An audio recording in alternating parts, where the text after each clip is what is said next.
Today on the show, we discuss space whales. They are everywhere, and they are everything.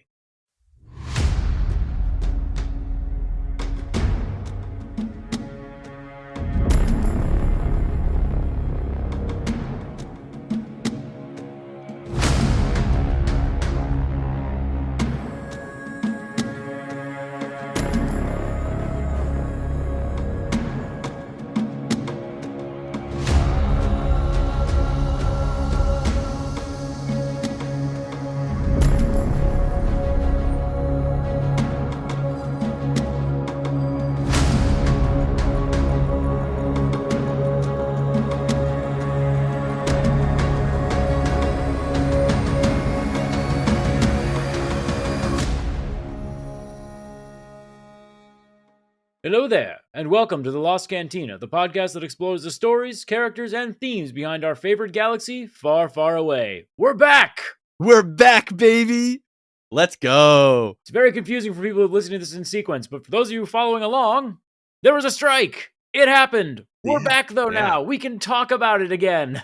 Yeah, we are happy to be back. When I saw that strike end, I was like, oh, Jaden, it's over! Yes, And Kevin, so, we can talk about it, finally. Yeah, finally, because I will tell you all this. We were just bugging out every time these episodes were coming out. Like it was amazing, and we were just texting each other like, "I want to talk about it." Yeah, so we can't badly. talk about it, but we want to talk about it. So now we get to talk about it. Absolutely. As for those who have already gone through the journey of episode 1 through 3, episode 4 is today. And obviously, you all know this. What we're going to do is a brief synopsis coverage of the episode with a little bit of sprinkled lore and analysis and some quotes. We've decided that we're jumping in quotes in mid scenes here because this show just kept getting better and better, and we can't do a quote section. It's just there. We have to talk about it. So then after that, we're going to take a brief break, and then we're going to kind of get a little bit more into our thoughts and stuff. Now, it's not going to be the same now because we now know things. We know all the things. We know the full story from beginning to end. So the crazy conspiracy theories will not be trending on TikTok this time. Yeah. We'll talk about that little theory you had because there's two parts to that. And I want to emphasize that you are not technically wrong on the second half. I am emphasizing this. You are not technically wrong because it hasn't happened yet. Yeah, technically correct is the best kind of correct because it pisses someone off. So before we start, we're going to do that housekeeping that we normally do. Again, we love to hear from all of you listeners, all you peeps listening to us on the webs and the airwaves. Email us at thelostcantinapod@gmail.com. Literally with anything. If you want thoughts, episode ideas, what you think of an episode that we did, something you want us to do, anything. How Jaden's theories are technically right, whatever you want. We check the podcast email all the time. Yep. So it's on our phones. We get the dings. And of course, you can connect with us on Instagram and Twitter, or X for you edgy lords out there, at The Lost Cantina. And TikTok as well, folks. We are on the TikTok. We are on the TikTok. And I am famously getting getting people very angry with me on TikTok, and it's wonderful. Your hatred fuels me. Now, before we dive in, if you have not watched the first episode of AHSOKA, the second episode of AHSOKA, the third episode of AHSOKA, and this fourth episode, go watch that. Go watch it. Pause. Go watch it right now because honestly, it's the bee's knees. Go watch this show. It's quite good. So we're going to take a quick break before we get into it. We'll be right back.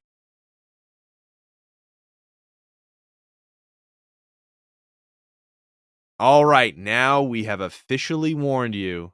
Spoiler territory. Let's get into it. AHSOKA is also Luke's father. That was a test.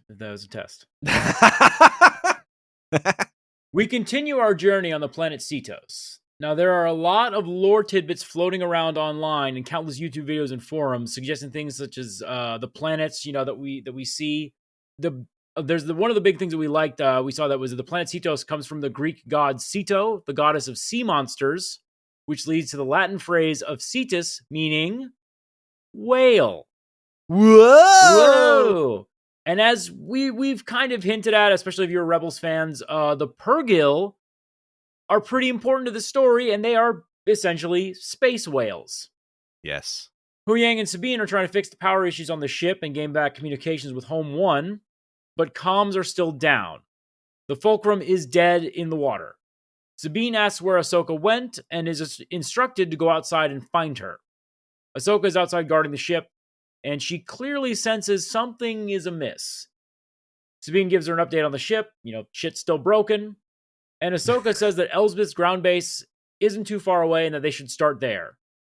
And as Sabine is going back to the ship, AHSOKA says, the enemy has the map and the means to get where they want to go. I fear we face a difficult choice.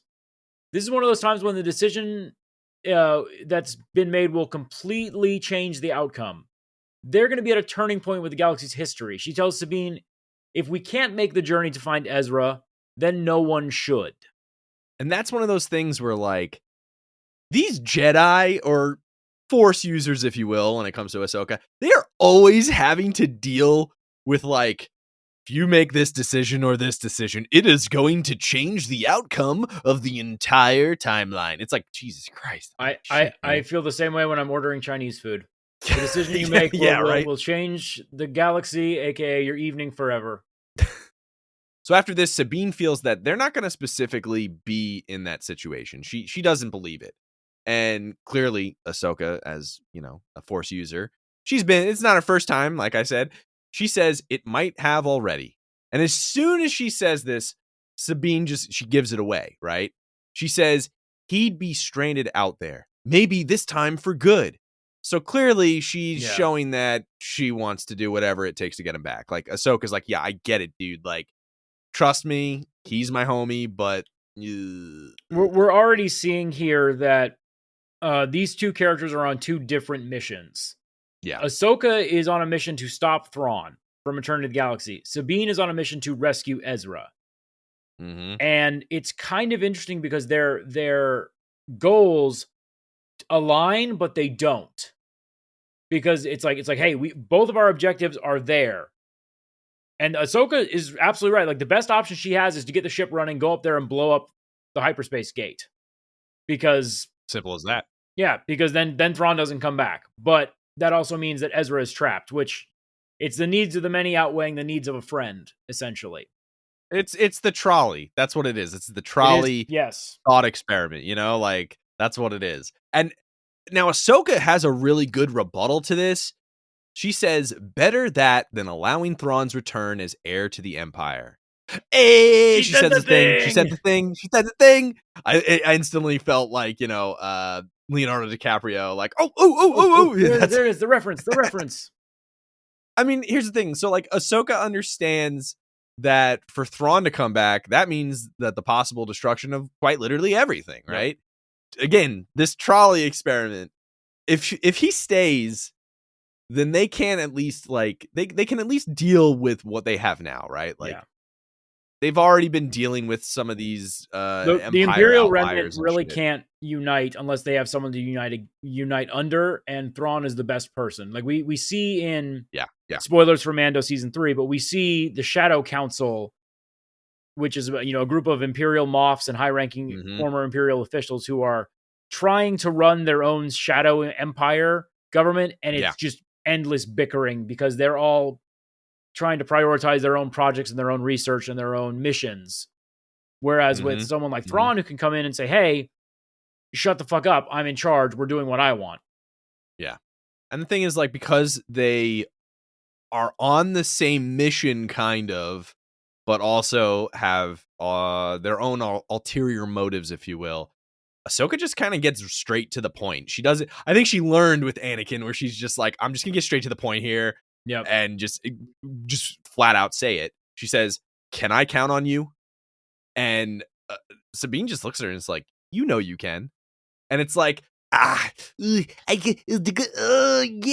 no, kind of, sort of. I hate to say it, but no, you can't count on her because you're not on the same mission. You're not on the same page here. But yeah, they're not. That's the problem here. So Huyang comes down from the ship And he asks Ahsoka if everything's okay, and she tells him to just be careful. And then we get a really great, creepy, wide-angle shot of the ship in the forest as they pan out, and a droid hand is visible, and it makes a fist and walks away. So It's badass. it's so cool. Like, they're just getting the little like jump scares on this It's like creepy. a 1980s like fight movie where it's like you just see the fist, like you're like dun dun dun dun, and you're like, all right, let's go fight. We then join Elsbeth and her group looking at the Eye of Sion in the atmosphere as we hear the sounds of Purrgil, of space whales. Yep. Shin comes over to inform them that they know where the group is. They know where Ahsoka and the ship has crashed. And Skull says to move in, and after Elsbeth gives a little push, he then orders Shin and Merrick to go with them. He tells Elsbeth, "We best get underway soon." And she kind of looks at him and goes, "Is that a note of fear in your voice?" And he just fires back, "Experience." Dude. Because he knows who they're fighting. He knows. Oh, yeah. Oh, yeah. I mean, that's the thing is, we know he was a Jedi. Yeah. And we know he's been through some shit. I mean, if he was a Jedi, right? Yeah. He's been through the Clone Wars. Yep. He knows who Ahsoka is. He's old enough to at least have been a knight, I would say. Yeah. At the time of the Clone Wars. Totally. Definitely. He's older than Anakin, that's for sure. Yeah, he's definitely older than Anakin.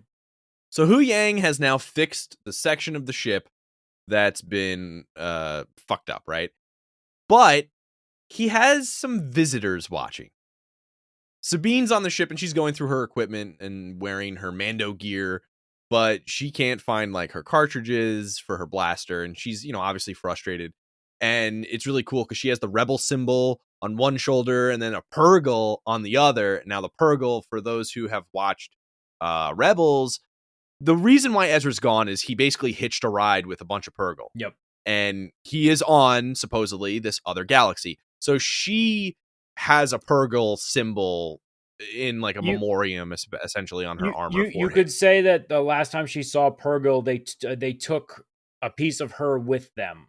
Yeah. That piece being Ezra. I will say, you want to talk Bechdel fucking test. I don't necessarily think that she's in love with him. I'm just going to throw that out there right away. No, I think it's more of, this is her family, right? Like brother, like essentially. Like it's not, it's a minor peek behind the curtain and peeking further ahead. It's never really seen of them being romantically interested in one another. It's just like, this is the person that she grew up with, who she cared for a lot, who helped her grow. Yeah. And he's gone. It's like this, and he left saving her home, so she feels like she owes him a lot. And this causes her like to start having mini panic attacks as she's like trying to get ready. Yeah.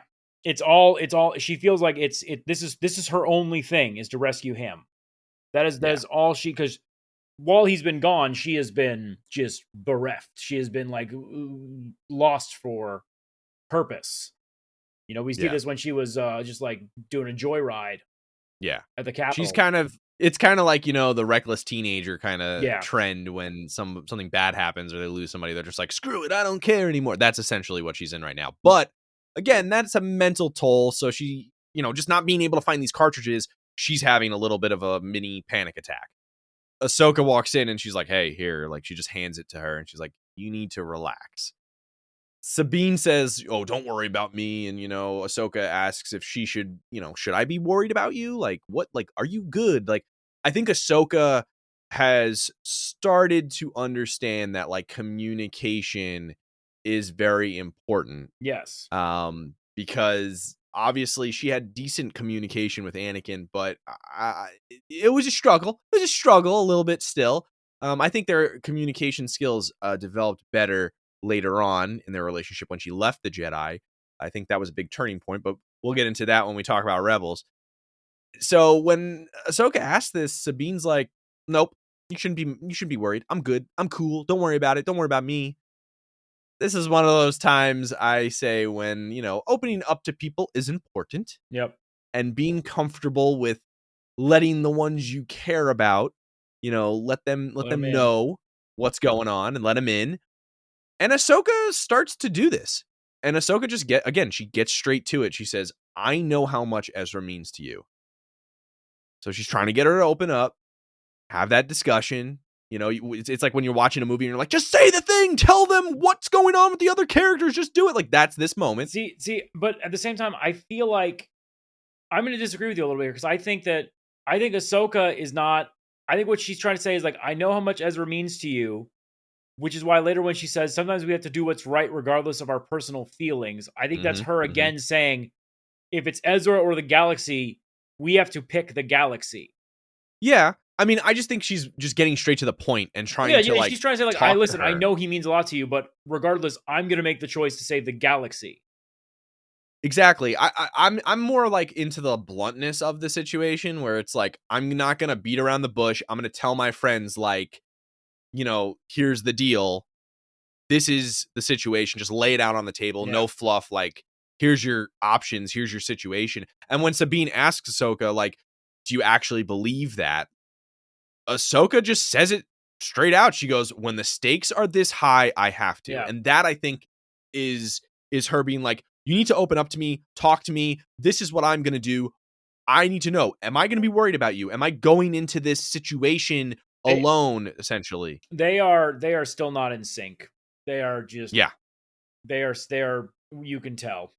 Yeah, definitely. Totally. 100%. Outside, Huyang is finally finished with his repairs. And he's very proud of his work, but then he hears a rustling in the forest and his robot eyes squint. Kind of. Yeah. It's weird. I love the animatronics in him. It's so good. I know that he's probably CGI, but I love the life that they give him in his. I think there is a little bit of practical effects. There might be. I didn't look. Yeah. I should have looked into that before we recorded. But the General Grievous fighting definitely. I doubt that was you know his arms that he was training with Sabine. Yeah, but I'm wondering if they have like just like a head on a stick that they like can manipulate servos.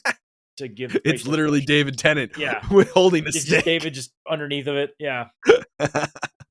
his fears are warranted because he immediately gets attacked. You know, he holds his own. Technically, he is a combat drone. He tries to call for help, but then the droid like covers his mouth speaker thing. And Huyang begins to lose the fight. He uses the upper arms that we saw him use in the training with Sabine, and he uses one to break the motivator that he just fixed. Sabine notices and blames Huyang for his incompetence, but Ahsoka knows that he wouldn't make things worse. And she just ignites her lightsaber blade and runs outside. Like that was Huyang's way of being like, hey, I need fucking help. Yep. I don't have lips, but for some reason covering my mouth shuts me up. And so during the fight, we see Sabine get overwhelmed at one point. The fight's really cool, but all of a sudden you can tell like Sabine's struggling a little bit. So when we see this, Ahsoka kind of starts showing a little bit of attachment issues, if you will, in how she fights. And we see her use a little bit of like dark side style fighting, and you can see a little bit of worry in how she fights. And normally, you know, you see her do like the Obi-Wan style of fighting where like she goes for the head a lot of the times, that kind of stuff.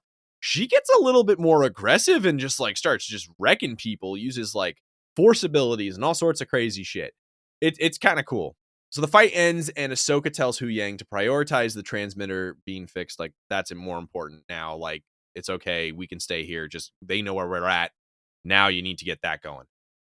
Before the two of them run off, the last thing Huyang says to the both of them is, may I make one request of you both? Stay together. You always did better that way, in my opinion. That's going to come back later. Yep. Very important. We end up getting this really awesome shot of Sabine in her Mando armor and Ahsoka in her robes, and they're like running through the forest as the camera pans up, and it gives us a great, like, cool, you know, Star Wars feather wipe to the fleet. Right now we're back home one. We're seeing the fleet. It's really cool. I knew you instantly were like, oh, ships. So yeah, anytime there's if you've listened to our podcast, anytime there's a shot of just a fleet information, I just sit there and I just start pull out my little notepad and I'm like, okay, what do we got here? We got a Mon Cal cruiser. We got some those new New Republic ships are. They're very cool. They're very reminiscent of the torpedo gunboats from Empire at War. which, by the way, just random fact, that had an update last week. That game came out in like 2006. Nice. So I was like, what the hell? Why did this get a patch? Anyways, regardless, we get to see a great shot of the fleet. So now we're back to Hera, and of course, she's leaving. She's doing the thing, right? She's always doing that. She didn't want to wait like we thought, right? Like we thought she was going to wait. She was like, nah, I'm out. First officer, Dick Hawkins, he's back. He's like, hey, I'm a little concerned. You're leaving. What do we do? Protocol? It's kind of funny. He's just like, So what do I say? What do I do? He's freaking out. She's just like, don't worry about it. What we're seeing here is the difference between an old a New Republic officer and an old rebel. Yeah.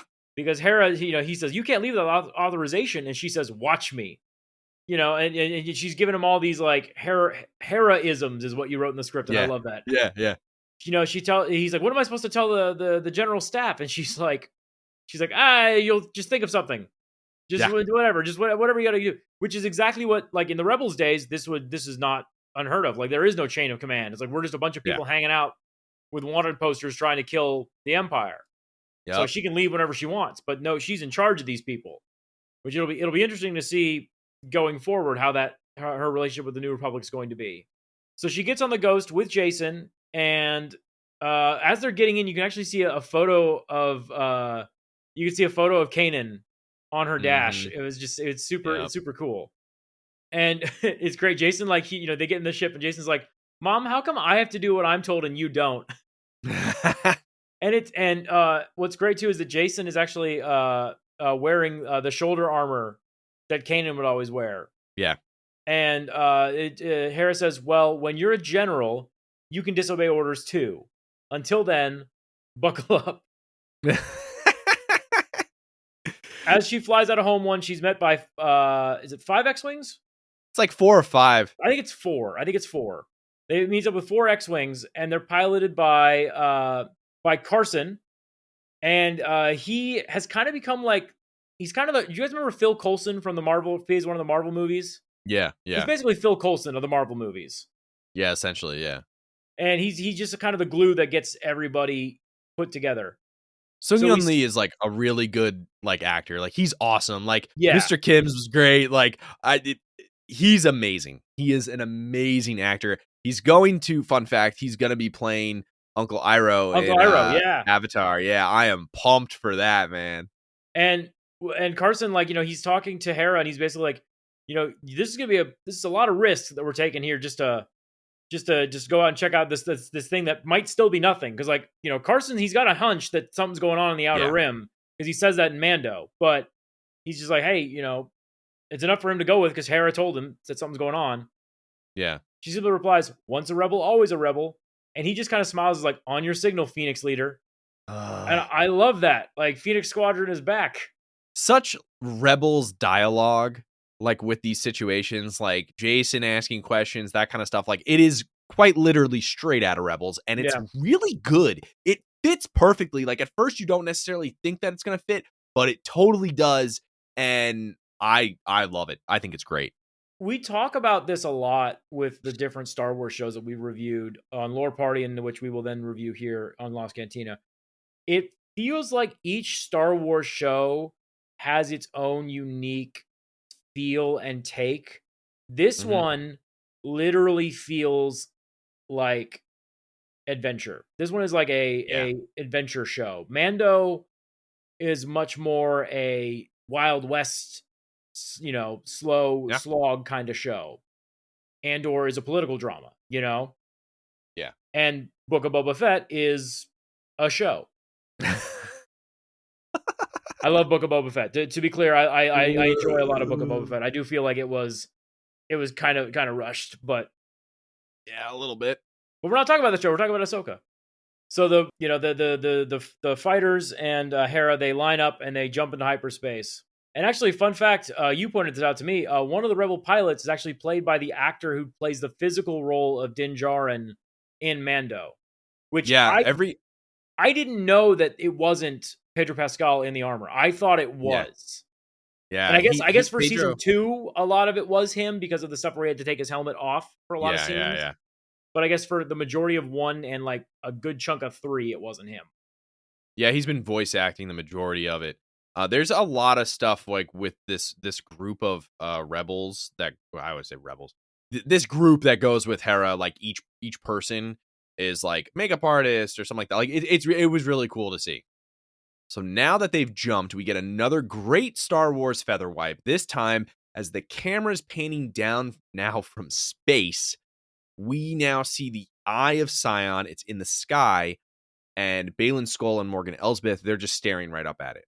Yep. The audio for these scenes, I just need to tell you, the audio, just the temple alone, it's got the sounds of the Purgle going, and we can't see them now. They were in the sky before. We can't see them. Yep. The Purgle sounds come off very creepy at the temple. Yeah. I at first I didn't realize it was the Purgle, and I was like, what is this dark side energy sound? I was like, no, this is the Purgle. I was like, this is creepy as shit. We've been able to hint and like idea that like, this is the launch point for another galaxy. But I think it's very interesting that it almost sounds like the Purgle noises are bouncing off in that temple area. Like the pillars are absorbing the sound and reverberating it. Yep. Almost as if to call the Purgle themselves there to then line them up to shoot off into the other galaxy. Yeah.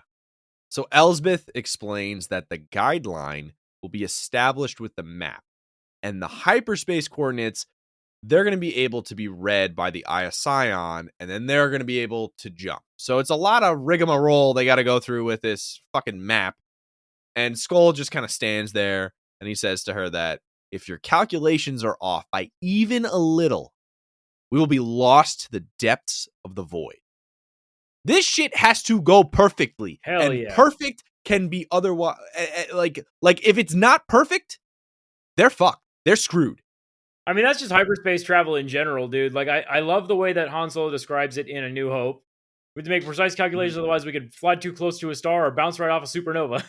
Yeah. Well, I mean, imagine if they that, get this wrong, but a galaxies like the space between the spaces. Like, if they get this wrong, they're just stuck in the middle of bumfuck nowhere space. Yep. Like, that's just it. They're literally in the middle of nothing. Elsbeth responds with, just have faith. And Skull looks up and says, faith. I lost that a long time ago. We know Skull was a Jedi. This man clearly lost faith in not just the Jedi as an organization, but in their teachings. There's a chance maybe even in the prophecy that of Anakin, because we see that clearly he had great respect for him, or even, may have idolized him. Yeah. Anakin, I hate to say that he's a celebrity, but he's kind of a celebrity. Oh no, they were both huge celebrities. Like, you know how you like follow sports, like players, like that's what they were essentially. Yeah. Like, you would see stuff about Anakin Skywalker and Obi-Wan Kenobi in the news. Like that, like the Clone Wars stuff that we see in the beginning of the episodes. You know how like you get like that old timey style war synopsis. Yeah, that's literally like what it was, bro. Like that was it. Like I could just, although it was really funny, I could just picture a bunch of aliens just sitting in a movie theater, and you could just see like black and white shitty Star Wars footage. Like, our boys in blue and white they're coming, they're ready to win, and the separatists are losing. Look at these stupid droids, like shit like that. But like you see Anakin Skywalker and you see Obi-Wan in the main news. Like that's just who they are. We're probably gonna do a podcast on this later, but like we gotta talk about how good the Empire was at just erasing the Jedi and their stories from history, because like Mando seems to have no idea what a Jedi is. Propaganda is one hell of a drug. Yeah, like, and just the fact that they remove it just so easily from just the public consciousness. I mean, think about it though. They essentially won the figurative war, if you will. No, it was a what do they war. do? Yeah, they rewrote history. That's what they did. They just omitted shit. Yeah. Like that's, I mean, I don't want to talk about, modern day stuff in the real world here, but that's essentially, you won. Now you get to write history. You make history. Yep. So Elsbeth uses her like dark witch magic to light the pilot light for the grill that somehow turns the map on. I don't know how that works, but apparently it does. I love the dark magic because it's not the Force. I love the idea that there's That's also this cool. like weird third thing. There's the light side, the dark side, and then this thing that is also evil, but not the dark Kind of, side. sort of. Magic. You know, she looks a little less put together now. Her hair isn't as neat with all the wind, and Yep. she's starting to look a bit more sinister and like insane. Yeah. And the Eye of Sion starts to like align with the ruins, and Skull just goes witchcraft. Which is funny because like he corrected Shin in the other episodes, and she was like, "Oh, it's a witch," and he's like, "Oh, whoa, whoa, whoa, no, we don't disrespect her and her." But now he's just like, "Witchcraft." He's like, "Oh shit." Which again, I think that just shows like old habits, like Oh you yeah. know, like his Jedi-ness kicked in for a second, being like, "Fucking witchcraft, like you fucking sick motherfucker with your goddamn sorcery. That's not the Force." His unconscious bias is coming Yeah, out. So the Eye of Sion is now beginning to see, right? It's seeing the coordinates, and it's going to be taking it to Thrawn, and these coordinates are going to fill out. It includes 9 coordinates, which, if you are keeping up with the Norse mythology themes here in this story, because there are Norse yeah. themes going on, with Skull and Shin going, they're the wolves and the whole thing. There's a lot of Norse shit going on, okay? A lot of Japanese themes and a lot of Norse themes mixed together. It makes for an amazing story. If you're Two following edgelords this, meet in the middle and wrote Ahsoka. yeah, pretty much. So if you notice this, you are now going to notice that there are 9 realms in Norse mythology, the 9 coordinates to get to the new world, and that's the kind of, there's a lot of shit going on here that if you really got to pay attention. If you notice this as well, you'll also see, if you're paying attention, that the map itself, when activated, right, it's pointing towards the other galaxy. Yep. The other galaxy, however, you get all these symbols and shit popping up. You will see that the other galaxy is surrounded by symbols of Purgil. And it is very, hint, hint, hint, spoiler Hint. warning here. It is very reminiscent of the portals we see in Rebels in the world between worlds. Okay, Yeah. okay. So now Ahsoka and Sabine, they're back. A part of me just wishes we hadn't seen all of them already before we talk about this, because No comments. yeah, Yeah, there was a couple things I missed, and then I had to rewatch it a couple times. I was like, oh shit. But Yep. they're there. They're there in plain sight. That's the thing. A lot of these things are in plain sight. You just have to be paying attention a lot. So now Ahsoka and Sabine, they're back. They're running through the forest towards the ruins when they are met by Shin and Merrick. They have a great standoff, and Shin removes her cloak, and she shows a lot of white and gray armor. And she's no longer covered in black, and she looks fucking cool, dude. Like, she looks sick. Both of them look medieval as fuck. Like, they don't look futuristic. They look like knights. It's sick. Something out of, like, Elden Ring. So the two of them have this, like, cool, like, stare down. Sabine's just staring at Shin through the Mando armor, so that looks cool, too. It's just unbelievably badass. That's the whole thing was cool. She then starts like firing right at her. Like, Sabine's not hesitating this time. She's just taking the offensive, moving off to another area to fight. Like, she's just like, I'm not letting this happen again like last time, and just boom, boom, boom, boom, boom, boom, boom, starts. And then I started blasting. Merrick ignites his blade, and he and Ahsoka have a very samurai standoff. It's almost like you can hear the announcer be like, "And begin." As their blades clash, there's like some drum beats playing. It's really cool sequence. Yeah. We cut back to Sabine, and she's being pushed by Shin using the Force, and her helmet flies off, and Sabine ignites her lightsaber. So like, all right, we're doing it. We're getting personal. Yeah. Which I get it. You wanted the helmet off so you can see the actor's face and the emotions. So Yeah. And so then there's a back and forth, just seeing the two fights going on, and it's really cool. Back at the ruins, the decoding is underway, and the fights are just so good because like they have tree destruction and like just it's just such a great fight. And then, of course, we see a Merrick doing the classic Inquisitor, turning the blade into a fucking propeller. Yeah. Ahsoka uses the same pose that Anakin does to fight Dooku, right? In the I believe it was in episode 2. With the blade lifted up, but she uses it to bait him because he sees that and he's like, "Oh, I'm gonna rush her because I know I can beat that, like that pose." But same thing like fucking Obi-Wan does, right? So like he rushes towards her with one swing, and Ahsoka cuts him down in the chest, mind you, not the face, in the chest. Not obviously as typical for her since she's always seems to go for the head, like I said, just like Obi-Wan. However, it is similar to how Obi-Wan killed Maul. It's a very similar like kind of fight, which so it's like it's similar to Obi-Wan, and it was awesome. So as Shin and Sabine clash, Merrick just gets on his knees, turns his lightsaber off, and bursts into Night Sister smoke. And his suit just flops to the ground like.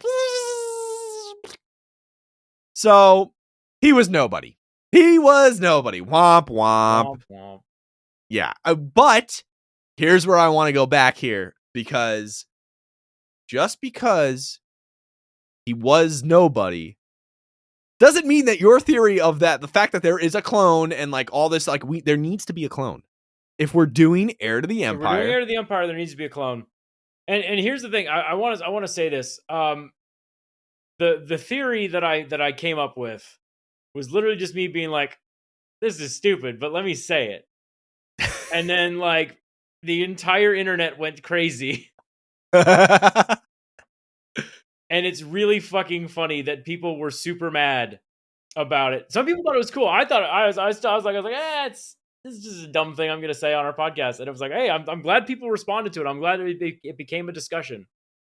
So just to reiterate here, there's part 1, which was, oh, he is somebody. He is somebody. And then part 2 is we're gonna. I can almost guarantee we're gonna get a clone of some kind.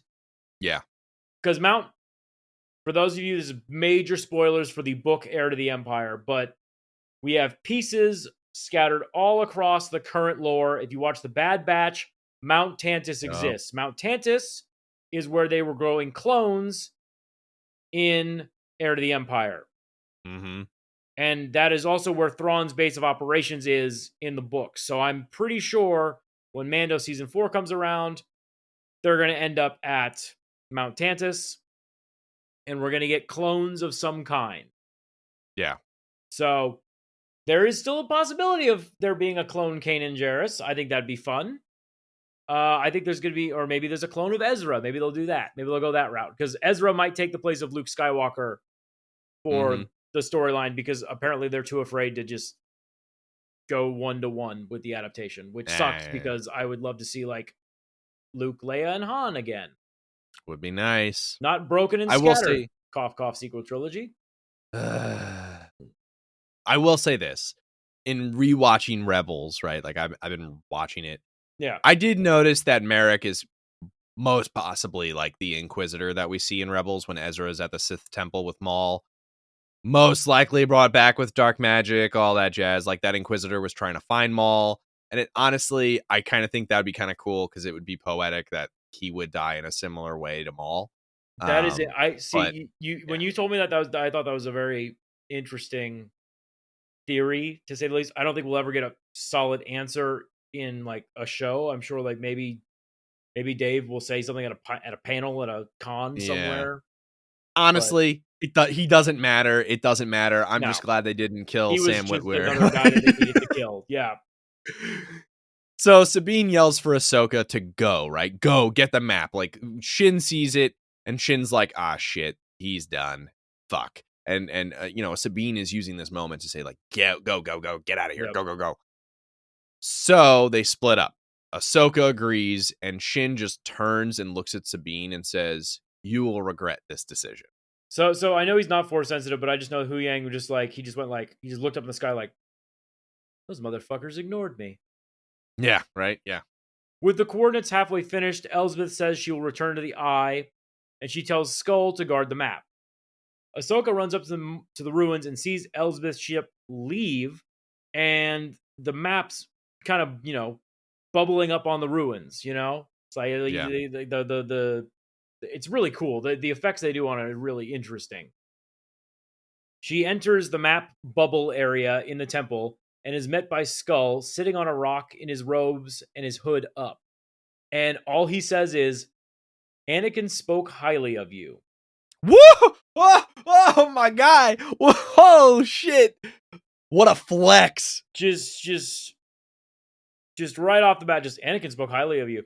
And Ahsoka just kind of snaps back at him. Interesting, he never mentioned you. Very obvious, like, dialogue back at him, but it was still sick. It was still great. And then he stands and takes off his robe and he says, "This is my favorite line in the whole episode. Just, everyone in the Order knew Anakin Skywalker. Few would live to see what he becomes. Surely that must leave a mark." Clearly, Anakin was a hero to him in a way. Oh yeah, like, this guy idolized him, definitely. yeah. It's crazy because he's not just talking about the mark on Ahsoka, but himself. Like Yeah. because I'm sure there were so many people who believed in the prophecy that Anakin would bring balance to the Force. Mm-hmm. And it's just his destruction and betrayal of the Order just completely destroys his fate. But he also knows who he's dealing with fighting Ahsoka. He's dealing with, a person who was the closest to the guy who destroyed the Order as physically possible. And he kind of blames Ahsoka almost. Like, yeah. Like, is that why you walked away? Abandoned him? And I'm like, oh, yeah. I love that. It's like he blames her like it was you, Granted, obviously it was a lot more, but well, we get to see in the finale of the Clone Wars, there's that sequence where the Ahsoka is talking to the council, and they're like, "Is there anything else you need to say, Ahsoka?" And she's just like, "Just tell Anakin I want to talk to him." Like, we were this close to saving the galaxy, folks. Like, all she had to do was 30 say, seconds. Maul says it has something to do with Anakin. Like, yep. And that's all she had to say, and we probably would have some people would have died, but not everybody would have died. Yeah. So, like, the next part of this discussion gives us so much and also very little at the same time.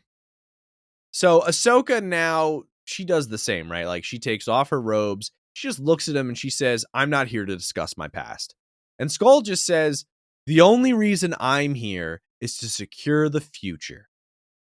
Ahsoka says, "For you?" Yep. And he says, "Something far greater." She says, ambitious, right? Like, because everybody's got these, like, ambitions, like the Sith, if you will, like for power and stuff. But this is not just about him, right? He's not making it about himself. He says, necessary.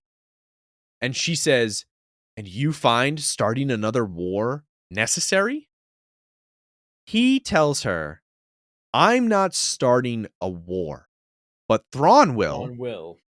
It is an unfortunate evil, but speaks to a greater truth.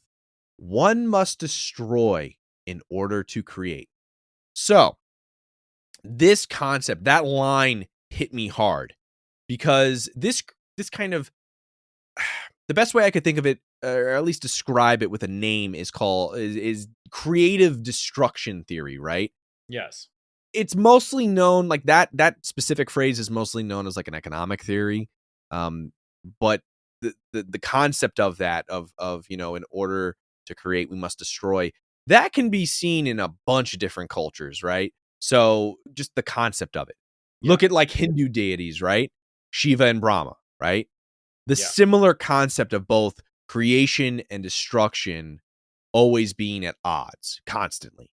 Also, I mean, hell, if you want to look at, like, a fucking black hole, right? It's destruction by also, like, spewing out, like, all these other materials, like, a star blowing up.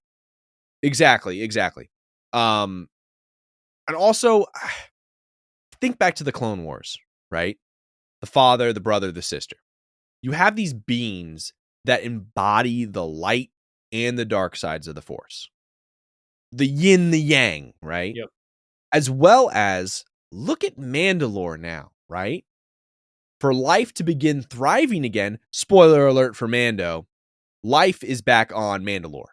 For Yep. life to thrive again on Mandalore, like true life, nature, it had to be destroyed. The planet had to be glassed because they didn't have that, right? They didn't have that. I mean, life itself was there, but like, we're talking not civilized society, right? Yeah. Now look at the New Republic. The old one had to be destroyed by the Empire, for instance, right? For a much more fair and new one to be created. So there's like all these themes of like something the old has to be destroyed to bring the new, right? He gets it. I think he gets it. This is definitely a Skull like he's right. He's right. But the thing is, neither of them really seem to just want to sit there and discuss much anymore. They just want to fight. Here's the thing. They are in another world. They would have been friends. I think Absolutely. in that there's that scene where he just says, when he was when Elsbeth thought he was concerned about having to kill her. Yeah. He just said there's so few Jedi left. Like that was his sentiment. Yeah. It's basically the two of them are immovable force. Yep. Unstoppable object. They both know that in order to complete the task that they have decided that they are going to do, the other must die. Well, that's and that right there.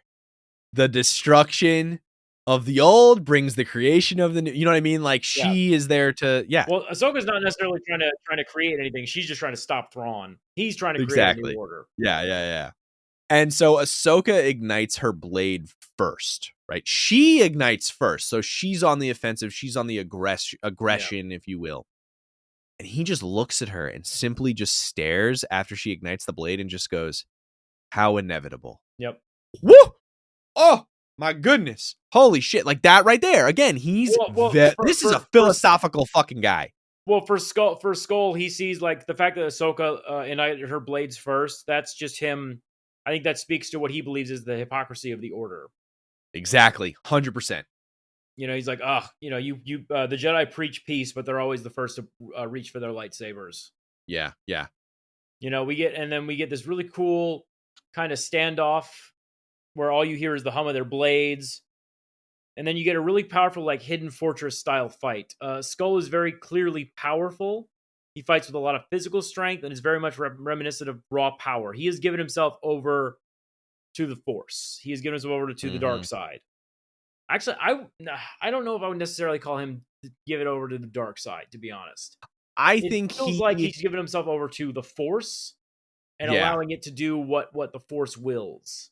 Well, like, remember, so like in the first episode, right, when he uses the Force, you get this like weird primitive like growl when he uses the Force. Like there's like that sound. I kind of think that that's kind of how he's been using the Force in like a more primitive way of just like letting the Force go through him, like work through him. But he's like, remember how you talked about the Force, like how it guides things? It's not really meant for like destruction specifically. I think he's kind of tapping into a more primal way of using the Force. And you mentioned the hidden fortress. I there's a lot like how we talked about, like there's a lot of Norse themes here. There is a lot of themes from the samurai movie Hidden Fortress, which, mind you, is the inspiration, one of the inspirations for Star Wars. And I think Dave Filoni does a great job of tapping into that and showcasing his love for not just Star Wars, but like what brought upon Star Wars. So you got these like really cool standoffs and these really cool like just samurai style fights, right? Like it's almost like we're playing Ghost of Tsushima, right? Yeah. That's what it felt like. So after this, we see Elsbeth on the Eye of Sion, and the coordinates are only about like not maybe halfway done. Yeah. And she's informed that Skull has engaged the Jedi, and she asks how much longer, and the droid just gives her a vague answer of moments, which okay, built some tension here. Yeah, that's a unit of measure. I understand that. On the ground now, Lord Balin is keeping Ahsoka busy. She's constantly on the defensive as he throws like boulders at her, and she's trying to get the map. And we cut back to a great pan of like Sabine and Shin fighting as the camera stops with her Mandalorian helmet on the ground. Yeah. And the two of them are fighting in the background. Like, the cinematography in here is just phenomenal. Shin is now able to disarm Sabine, and she throws her to the ground. And Sabine pushes her hand out, and we hear the sound of the Force and see Shin turn her face, but nothing happens. Yeah. And Shin just kind of looks at her and is like, "You have no power." Instantly, Sauron, "You have no power here." Like, it was great. And Sabine uses her Mandalorian missile and shoots Shin's lightsaber out of her hand. Here's the thing. I just want to say this. She got shit on for that move by Jason's dad. When he was training her as a Jedi, he was like, "Don't do that. We don't do those tricks." Yeah. Kaden Jarrus is just like, "Wait a minute, hold on a second." So I thought that was really funny. It's that Star Wars meme that you always see where it's like, "Parry this, you wizard bitch," and they fire a shot at Jedi. Right? Yeah. I mean, here's the thing. Last episode 3, we talked about how both the Mandalorians and the Jedi are kind of tonal opposites, right?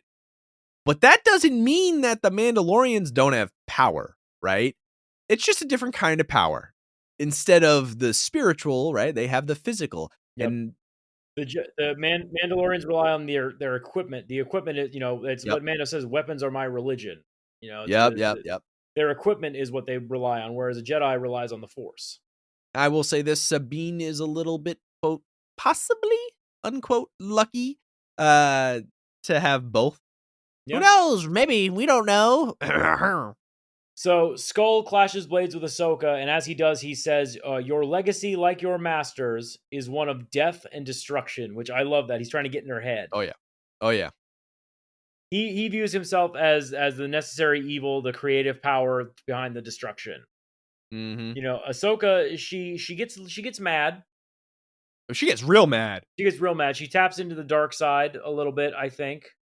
Yeah. Just a little tappy tappy, as Happy Gilmore would say. Yeah. Tap tap tappy. She drop kicks Skull, and then he just sends him flying across the ruins. And she grabs a map and it disconnects it, but it burns her hand because it was sitting on that fucking pilot light. Yep. And then we cut to Shin. She fucking pocket sands Sabine and runs. I thought that was great. I was like, I watched it and she literally just pocket sand and then bounces. I was like, what the fuck? Elsbeth has been delayed and she's not happy. Skull continues his assault and Ahsoka is now weakened. He easily overcomes her abilities as Shin shows up, but without Sabine, and Ahsoka thinks that Sabine's dead. Yep. Skull instructs her to get the map. Ahsoka says Sabine in such a worried tone, like that she's like, "Oh, like fuck, I gotta finish this now." Like I gotta get through this. So I gotta figure out what happened to her. So she like force chokes Sabine for like a brief moment and throws her into a pillar. But what's really interesting is that Balin's Skull then gets an even more aggressive stance because his Padawan is in danger. Yeah. He pushes Ahsoka all the way to the edge of the cliff because, things are way more interesting when they're next to a cliff. Yeah, right? Yeah, seriously. Ahsoka tries to use the Force on Skull's blade as they clash one more time, and then we see her damaged hand. Which, by the way, I thought when they were showing the damaged hand, I thought we were gonna get like Indiana Jones Raiders of the Lost Ark thing, where like she's gonna hold up her hand and that's the missing coordinates. Yeah, I agree. Thank God they didn't do that. Yeah. He says to her in an almost kind of sorrowful tone, "It didn't need to come to this, but no other way." And personally, I think he sees her as a destructive force. He blames her. He blames her. He thinks that she is what's wrong with the galaxy. Yeah. Like when he says, no other way, he's talking, you Jedi know no other way. Yup. In his mind, Jedi are the aggressors, not him. He is just a man in the universe doing what he has to do. Yeah. And guess who's actually around this time? Sabine! Shout out to episode 1. Sabine! Not being there. Nobody. Okay. Anyway. So she yells, "Stop," as she holds her blaster to Skull. And then all of a sudden, she's got the map in her hand, not burning her hand. Ahsoka yells to just destroy the map. Like, we Yep. saw this coming. We knew this was going to happen. Ahsoka's like, get rid of it, destroy it. You know? Cast it into the fire. Yeah. Sabine points her blaster to the map, and we're like, okay, all right. She yells to step away from Ahsoka. And this is when we all knew, right? Like, we all knew she wasn't going to do it. Skull uses this, and because he kind of realizes, he's like, oh, okay. Skull uses Ahsoka's like distraught distraction here. Yep. And he slams her lightsaber and slams her, and then she falls off the cliff. Now, the next bit, I will say this, there's a lot of quotes here. Just prepare yourself. I will say this, it shows just how broken Sabine has been. Yeah. And I don't think Ahsoka truly knew this. And I think that's why when Ahsoka tried to open up and get her to open up, I am with Ahsoka. She should have tried harder, personally, because holy shit. All these quotes coming up, I mean, it is bad. Well, and that's why, and like, I think that's where you and I disagree, because I think Ahsoka didn't really want her to open up. She just expected her to follow orders, because that's what Ahsoka did as Anakin's Padawan. She just expected Sabine to blindly follow orders. But Sabine has never been one to blindly follow orders. That's why she was a rebel in the first place. I mean, she grew up as an asset of the Empire, and so she, rebelled and is a renegade. And I think Ahsoka kind of forgot that, or just tried to ignore it, because she was like, "No, you're my Padawan, so you listen to me." Even though she never listened to Anakin in the first place. Yeah, right. The legacy of fucking assholes not listening to each other, and then literally nicknamed Snips. Yeah, because she was so fucking snippy. So Sabine, she sees what happened, and she screams no, because she thinks that Ahsoka's dead.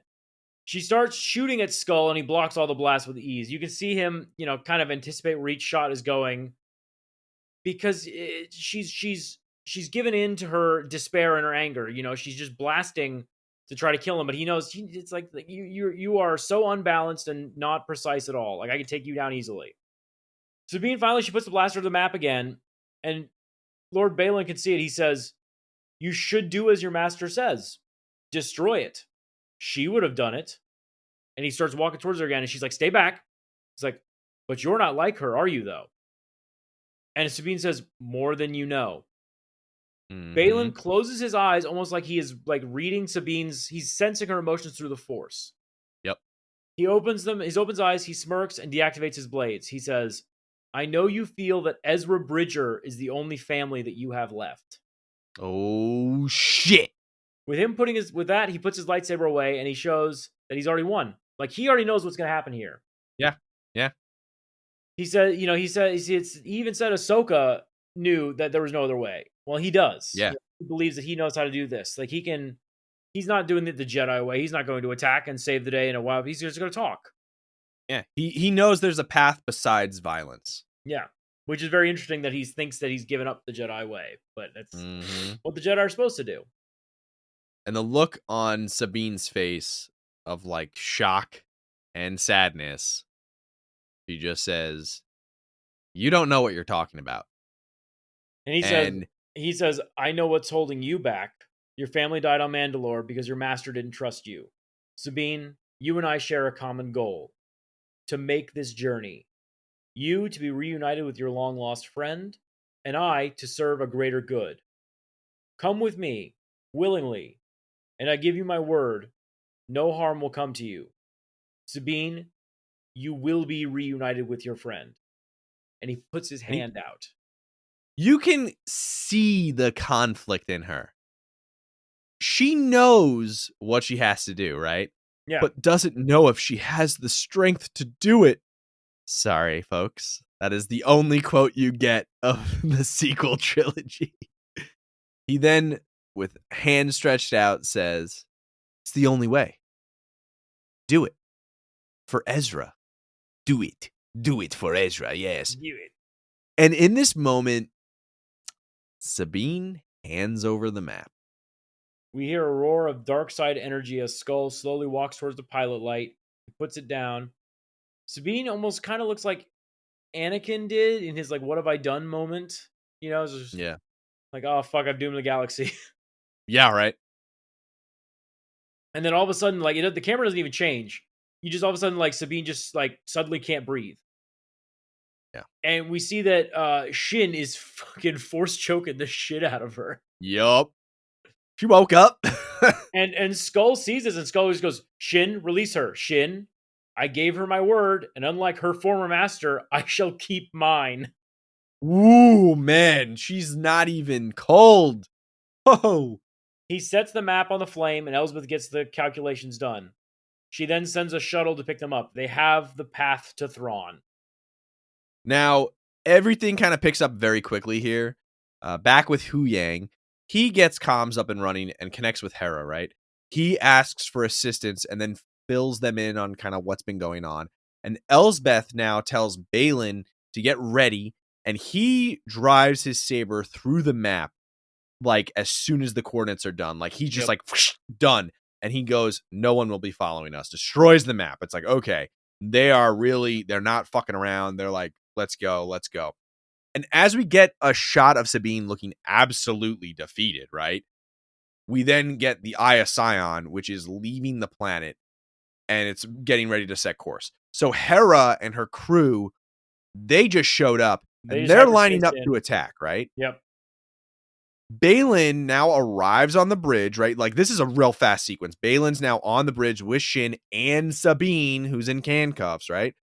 Elsbeth just turns, looks at her, and she's just like, okay. And she's informed by her droids that the Republic crafts are obstructing their path, right? Like they're about to jump, and now we got all these Republic crafts that are right there. Yep. Sabine instantly recognizes the ships, and she blurts out, "Hera." Mm-hmm. Elsbeth just smirks and says, "Ignore them. Engage the hyperdrive." Meanwhile, Carson, as they're making their attack run, he says there's a tremendous surge of power, and we see like a brief shot from the bridge as it jumps to hyperspace, but like faster than we've ever seen hyperspace Mm-hmm. ever go. If you're a Spaceballs fan, they jumped straight to plaid. The Yeah. surge of energy causes a huge a space wake. It causes Yep. just a shift, and two of the four X-wings actually fucking crash Yep. into each other from the concussion, and it like knocks all the ships down. And even Chopper's like, "Whoa, shit!" Jason looks at Hera and says, "Mom, I've got a bad feeling." And Hu Yang is still on the planet. He still has no idea what's going on. He's trying to contact somebody, anybody, and nobody's responding. Yeah, he's calling Sabine Ahsoka. And okay, so this is the end of the episode. Yes. Prepare yourself. I am prepared. I am braced. This ending, when this came out, it was the most hype thing, I think, in Star Wars since Luke showed up at the end of Mando, right? Yeah. Like, this was so hype. So we see the ruins, and we're panning across the ruins towards the ocean. The ruins are empty, and we hear nothing but the wind. Nothing but the wind through the trees and the waves below, right? You wouldn't have even known all of these events just took place, right? Like everything is just dead silent. We gain the overhead shot and it's panning from the temple and it goes towards the waves, leaving the temple behind. The aggressive waves all of a sudden change into a calm water. And then it's like a water with stars shining through. Yep. And we see Ahsoka lying there as she wakes up. Now, a lot of people at first has said like they thought, oh, she's in a cave. She fell in a cave or some shit like that.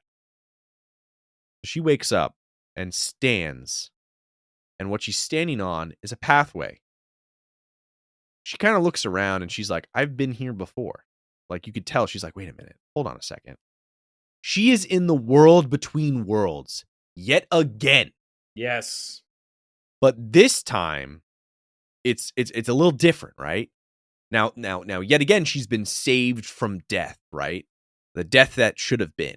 Because like the first time it was with Vader, and now, well, Balin's skull. This is Ahsoka's spawn point. Yeah, right. This is her reset. Yeah. So she's standing there looking around, and she hears a familiar voice. We hear a familiar voice. Yup. And it says, "Hello, Snips." And all of a sudden, Ahsoka says, "Master?" And we hear his voice, and he says, "I didn't expect to see you so soon." And then, if you have your subtitles on, like a millennial, like us, typical millennial, Yep. warm music starts playing as she turns around, and we have a similar shot that we have seen in like Rebels and briefly in Clone Wars, where it's her on the right side, and we see him on the left, Yep. her left shoulder. We see Anakin Skywalker smiling back at her, wearing his Clone Wars era outfit towards kind of like the end of episode 3, beginning of episode 3, yeah. Yeah. And she just looks at him and she goes, "Anakin."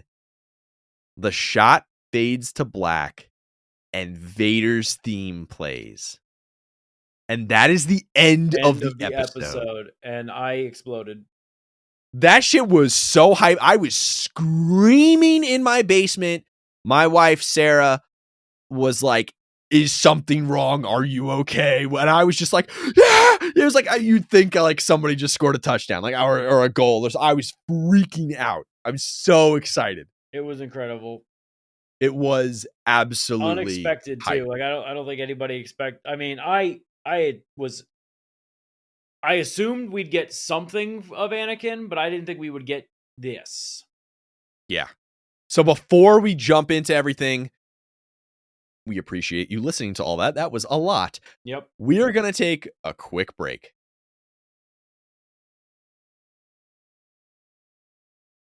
Okay, so overall thoughts. I think this episode was really, really like an homage to the whole, like, Japanese samurai kind of feel. Absolutely. I think Dave Filoni did a great job of like bringing that vibe with like storyboarding, storytelling in general, like the audio. Like, for instance, my biggest thing here is like the use of audio in this show. It just feels like almost like a character in its own, right? Like those animalistic sounds that Skull uses when he uses the Force, right? The creepy sounds in the temple, the way the Purgle sound make it creepy, like all that stuff. Hearing kind of like Maul and like the son at the same time say he's the chosen one kind of thing, right? Like all that stuff. Why are we hearing these things? You know what I mean? Like, why are we hearing all these sounds? But it's just, I think audio is my biggest thing, my number one thing that I will call out for this series so far. I think the choreography for this episode is just so freaking stellar. I mean, just the action, so good. The fighting style in here is just so like. Listen, there was always jokes that George Lucas stole from Kurosawa, but yeah, this one he literally just like it like the man is just would be like, "What the hell? It's my shit." Well, that's the thing. It's like it's such a good like Star Wars in general, right? Like it's based off of the old samurai movies, mythos. It's great. Like the 50s and 40s. Like it's great. And I will say this too, like another thing as an homage to that is the cinematography. Like this episode is shot so well. Dave Filoni, obviously we know he's more of like a director, writer kind of stuff, but you can get away with animation, right? Like you can get away with a lot of stuff in animation, but live action, sometimes I think like this is just him writing and directing so much of this show. Like he's directed aspects of each episode. I know he's like been involved. There's other directors for the episodes, but he's been involved and like he's done a great job of showcasing like, hey, that movie I'm gonna be doing soon. Like I got it, right? I got it. Like he's done a great job. I think Kurosawa is just his whole entire feel of samurai combat just transitioned immediately into these fight sequences, and I just think it's so cool just to see how complete these fights are. I feel like because you get the argument of like, oh, the sequel fights were too generic, and it's like these ones have a spice to them. Oh yeah, and I really do like how this feels connected to the just the greater universe that is coming together here. I mean, again, one of the complaints about the early Disney Star Wars movies is they didn't feel really connected. They didn't feel like they were a part of something greater, except for, I will argue, Rogue One felt very connected. And which is really funny because people who love the sequel trilogy hate Rogue One because of that. I don't understand I don't get that. Rogue One is a masterpiece. Honestly, it feels like the same people who hate that shit would hate the fact that Iron Man meets Captain America in the Avengers movie. They would be like, no, they should be separate and never interact ever. That's what I like. And it's like, no, they're in the same universe. They're going to interact. It's like people who got mad that Ahsoka was fan service when she met Luke on Mandalore or in The Mandalorian, or technically Book of Boba Fett. But let's be honest, your Book of Boba Fett's second half is like just Mando season 3.5. Yeah. It's just like, guys, come on. This stuff needs to be connected to tell a greater story. Yeah. Now, another thing, too, I want to address, there's a couple things here. The wardrobe design is another aspect that just kicked ass, man. Like, the design for the group of villains, right? Like the antagonists, we'll call them. It feels so Old Republic. Yeah. Like, we've seen so many call-outs to, like, the Old Republic in general in these shows. I almost think the ruins were also made by, like, even the Rakata, right? Now, they're canon, because they were made canon in Andor, like, the whole Rakata invasion and the slavery stuff that they do, like, all that. Like, they're canon now. So, I was thinking maybe the Rakata made it, but I will say I'm wrong, but to a degree, yeah, I'm wrong. But, yeah, no, I think that the whole wardrobe, like, they look sick. They look like old knights, like more like when I was a kid, like Jedi, when I thought like a Jedi knight, I thought like knight in shining armor, right? Not a wizard. And I will say, I've seen a couple videos online and stuff of people saying that they think that the fact that they made all Jedi like Obi-Wan was in his hermit days, like that's how they dressed. A lot of people seem to think that was a mistake. I don't necessarily think it was a mistake, but I do think that this call to like them looking like, medieval kind of style space knights was pretty fucking cool. It was really sick. I think that fits with I guess when I hear, I agree with you. When I hear Jedi Knight, that's what I think as well. And I think that, for obvious reasons, they were like, well, we already saw what they look like, so we're going to go with that. And it's like, well, not necessarily, guys. Yeah. Now, the episode had a lot of callbacks to Anakin for obvious reasons. But these ones were subtle. The episode were a lot basically more subtle. Yeah. I mean, the episode basically told us what was going to happen. Like, oh, hey, Anakin this, Anakin that. Like, oh, man, where's Anakin at? He's dead, right? Like, where's he showing up? When's he going to... Why are you talking about this random person? Yeah. And then, obviously, like, the last thing I have on this is, like, I think Skull is just fascinating. Baylan Skull is just... What happened to this man? Like, this guy has been through some shit, dude. Just his whole ideology is so interesting. And as much as I'm sad that the actor sadly passed away, I'm even more sad for the fact that, given the trend, we might not see his character ever again. Hopefully we do. I mean, there are a lot of people that are, I think, eligible to play the Step role. into that role. Yeah, I will say there is one person that I think would fit the role of Baylan Skull perfectly. And like, you've seen a lot of stuff online, we've seen like Liev Schreiber and like all these people that, big, super crazy superstar names. Personally, there's one person that I think would fit him very well. If anybody's seen like the Fall of Usher recently or any of those things, Matt, I want to make sure his last name is Biedel, Biedel. He has been in like pretty much everything Michael Flanagan has done. I'm going to show you a photo of him, but he looks exactly the same. Oh, wow. Yeah. He looks younger, obviously. Yeah. But like anything he's been in Matt Flanagan's stuff, like he's looked older in some of those things, and the man is fascinating. He is such a good actor. He was in a couple things I've seen, like Altered Carbon. He's been in a lot of stuff. He has this great thing of like the way he uses his eyes to like, when you're doing scene work and stuff, on camera work, like your eyes are very important, and the subtlety that you use with your emotions through that is, dude, this guy's got it down. And I am going to push that he needs to play Balin Skull. Perfect. Huh. Like that is the guy. Sarah Finn, if you're casting this show, I'm telling you right now, you could put me in it too, but nah, you gotta put Matt Fidel in there, man. He's the shit, dude. He's great. I will take nothing less than a starring role in Star Wars Episode 8. 18,468. I don't know.